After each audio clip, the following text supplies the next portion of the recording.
2025-ci il Azərbaycan üçün həm siyasi, həm də strateji baxımdan xüsusi əhəmiyyət daşıyan illərdən biri kimi tarixə düşdü. İlin ən uğurlu və diqqət çəkən hadisələrindən biri Azərbaycan və Ermənistan arasında sülh prosesinin real və dönməz mərhələyə qədəm qoyması oldu. Uzun illər davam edən münaqişədən sonra regionda yaranmış yeni reallıqlar məhz Azərbaycanın qətiyyətli siyasəti nəticəsində formalaşdı və bu reallıqlar artıq beynəlxalq səviyyədə də qəbul edilir. Azərbaycan bu prosesdə prinsipial mövqeyindən geri çəkilmədi. Rəsmi Bakı sülhün yalnız beynəlxalq hüquq, suverenlik və ərazi bütövlüyü əsasında mümkün olduğunu dəfələrlə bəyan etdi. 2025-ci il ərzində aparılan danışıqlar göstərir ki, məhz bu yanaşma tərəfləri konkret nəticələrə yaxınlaşdırıb. Sülh müqaviləsinin mətni üzrə əsas maddələrin razılaşdırılması Azərbaycanın 2020-ci ildən sonra yaratdığı siyasi, hüquqi və diplomatik reallığın danışıqlar masasında təsdiqi oldu. Bu, ölkəmizin hərbi qələbəsini davamlı siyasi nəticəyə çevirməyi bacardığının açıq göstəricisidir.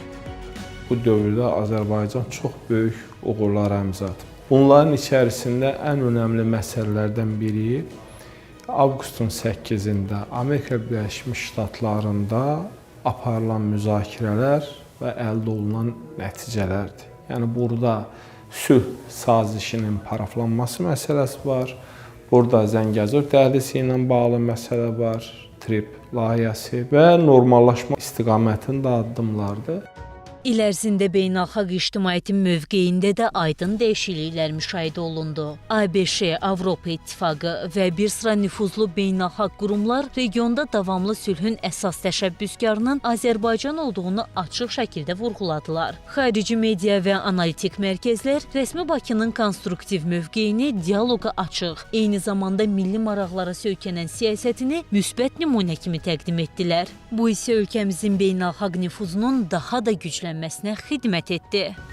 Sərhədlərin delimitasiyası, demarkasiyası məsələsi gündəmdədir. Kommunikasiyaların açılması, Zəngəzur dəhlizi. Məlum məsələdir ki, beynəlxalq səviyyədə çox dövlətlər burada vasitəçi rolunu oynamaq istədi. Lakin ən mühüm məsələ iki dövlət arasında birbaşa danışıqlardır. Zəmanət kimi Amerika Birləşmiş Ştatlarının prezidentinin təşəbbüsü, onun atdığı addım da təqdirə layiq ki, hal kimi dəyərləndirməlidir. Sülh prosesində əldə olunan irəliləyişlər uzunmüddətli dövlət strategiyasının məntiqi nəticəsidir. Azərbaycan revanşizm və qarşıdurma yolunu deyil, güclü mövqedən sülhü diktə edən siyasəti seçdi. 2025-ci ildə atılan addımlar göstərir ki, Azərbaycan regionda təkcə güc sahibi deyil, eyni zamanda sülh və sabitlik yaradan əsas aktordur. Bu yanaşma Cənubi Qafqazda yeni təhlükəsizlik arxitekturasının formalaşmasına zəmin yaradır. Normallaşma prosesi sürətlə gedir.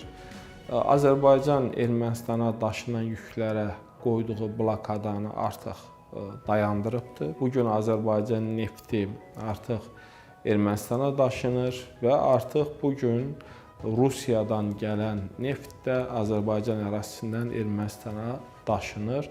Və bu mənada deyə bilərik ki, bu bizim sülh gündəliyi ilə bağlı əldə etdiyimiz ən böyük nailiyyətlərdən biridir.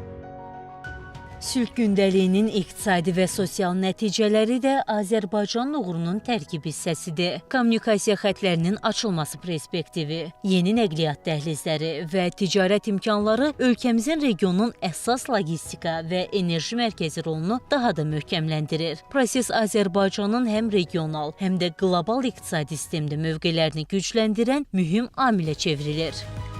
Bu 8 avqust sənədi çox ciddi sənəddir. Komissiyalar işləyir, bu istiqamətdə addımlar atılır və hər bir maddənin yerinə yetirilməsi üçün konkret olaraq hətta komissiyalar təşkil olunub. Amerika Birləşmiş Ştatları tərəfindən gələn komissiyalar həm Azərbaycanda oldular, həm Ermənistanda oldular və düşünürəm ki, 2026-cı ildə artıq Zəngəzur dəhlizinin açılması üçün bütün zəminlər yaradılacaqdır.